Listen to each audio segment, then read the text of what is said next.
পুরো ভারতবর্ষে যেভাবে বিজেপির প্রভাব আছে, আপনার উত্তর ভারত থেকে আরম্ভ করে পশ্চিম ভারত থেকে সব জায়গাতে বিজেপির প্রভাবটা ভালো আছে।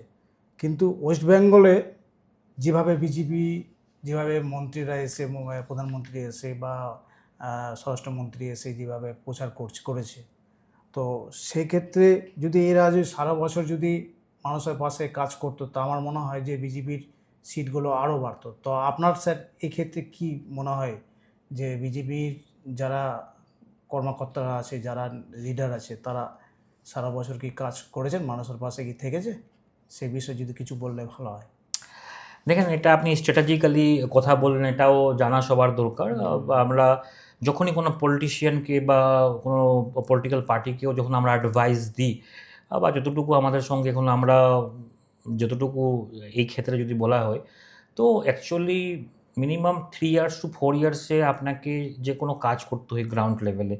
আপনি যদি গ্রাউন্ড লেভেলে যতক্ষণ না কাজ করেন, যেভাবে আমরা জমিতে আপনি যতক্ষণ না লাঙ্গল চাষ করুন বা কোনো কিছু করুন, টাইম লাগে ওর জন্য, তারপরে আপনি ফসলে করতে পারেন।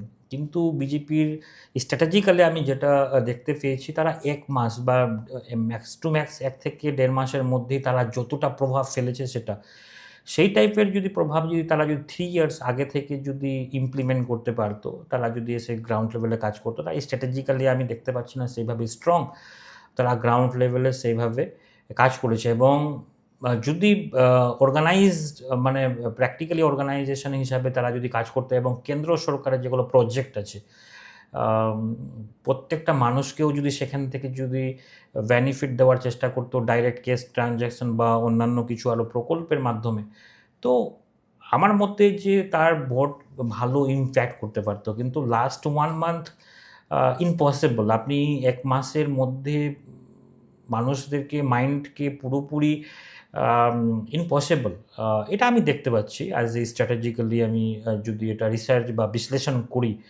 তো বিজেপিকে এটা আগাম 3 ইয়ার্স আগে সেই রকমের, এই যে 1 মাস থেকে যেভাবে ঝুঁকি দিয়ে কাজ করছে, সেইটা যদি 3 ইয়ার্স আগে থেকে যদি সে করতো, তবে 100% তার রেজাল্ট ডেফিনেটলি বেটার হতো।